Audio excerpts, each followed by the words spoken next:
Здравствуйте, дорогие друзья! Сегодня я вам хочу рассказать о скрипичных лайфхаках. Те полезности, которые будут нужны каждому скрипачу. Хочется начать с самого простого. У каждого скрипача дома должен находиться метроном и тюнер. У меня есть вот такая вот штучка. Это метроном и тюнер в одном лице.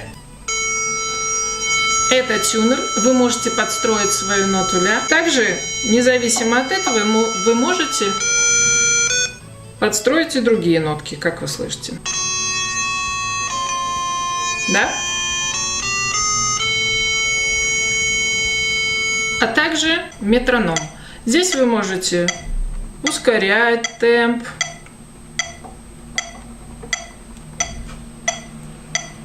играть немножко медленнее. Все зависит от того, какой темп указан у вас в произведении и какие сложные места вы должны выучить. Подсказываю, что быстрые места, там, где много шестнадцатых, более техничные места, мы учим сначала в медленном темпе, а потом постепенно ускоряем и ускоряем темп и доходим до финального темпа, который указан композитором в нотах. Эта штучка вам поможет очень-очень сильно, без нее не обходится ни один профессиональный музыкант. Также существует мобильное приложение, непосредственно метроном и тюнер, в которых вы сможете организовать себя ритмически, подстроить вашу скрипку и помочь вашей интонации. Дальше хотелось бы поговорить о сурдине и глушители.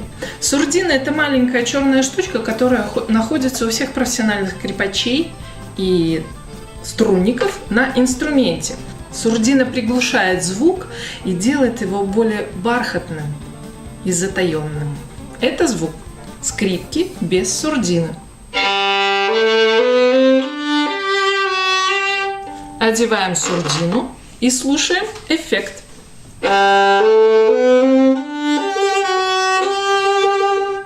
Для чего используется сурдина?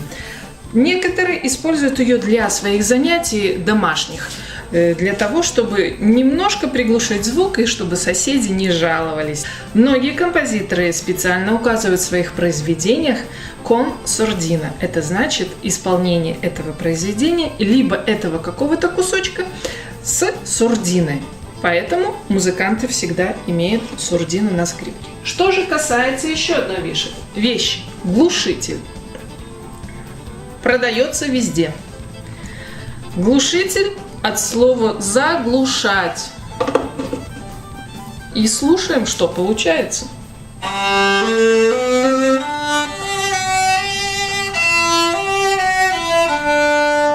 Вы слышите разницу. Я советую глушитель именно для тех людей, которые занимаются непосредственно дома, и у них нет другой возможности, и у которых очень вредные соседи. Вам глушитель очень сильно поможет. Дальше вы видите на этой картинке странный какой-то предмет. Этот предмет поможет вам, новичкам, либо людям, у которых есть проблема, как правильно вести смычок. Как вы знаете, мы смычок ведем параллельно подставке.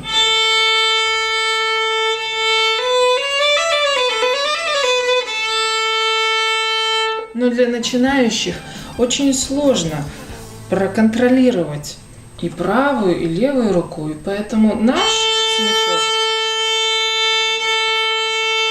может ходить по разным дорожкам, изменяя траекторию. Это не совсем правильно, потому что рука запоминает неправильное движение, и звук ваш будет изменяться. Он не будет одинаково красивым и ровным. А также очень находчивые родители помогли своим детям со следующей проблемой. У многих начинающих скрипачей есть такая проблема, что не поджимают кисть, как вы видите. И здесь не остается места для того, чтобы сделать куда-то переход. Уже все занято. Вы не можете сдвинуть руку для того, чтобы сделать переход. И ваши пальцы находятся в таком крючковатом положении непонятном. Им очень сложно будет играть чисто для того, чтобы избежать вот эту проблему, родители придумали вот этот выход из положения. Пальцы выпрямляются. Вы спокойно можете двигать их и делать тон, полтон. Ваша позиция не теряется, потому что если вы поджимаете кисть, в вашей позиции, видите, пальцы сдвигаются ниже. И это уже не позиция. И вы будете играть фальшиво, и очень тяжело выйти из этого положения. А также вы видите на следующей фотографии вот эту привлекательную штучку, которая помогает расстановке пальцев. Это все делается для вас, для того, чтобы вы быстрее освоили инструмент. Очень удобная и интересная вещь. Я рекомендую даже некоторым своим начинающим скрипачам, малышам в частности. Это очень помогает. Благодаря этой фотографии некоторые ученики помогают себе. Они так обозначают место для первого пальца, для второго, для третьего пальца и так далее. Благодаря этим полосочкам ваш пальчик не промажет и точно будет играть чисто. Отмеряйте первый пальчик, клеите сюда полосочку. Второй пальчик клеите сюда полосочку. Третий падает к нему, потому что в основном мы играем в диезных тональностях. И очень часто второй и третий пальчик становятся рядом. Еще один интересный выход из положения для тех учеников, которые любят либо задирать скрипку, либо опускать скрипку. Это неправильно. Мы должны стоять ровно, укладываем скрипочку на плечо и опускаем нашу голову, потому что мешает смычку. Как вы видите, он скатывается, а если задран, он тоже неправильно играет. Поэтому это очень интересная помощь вам.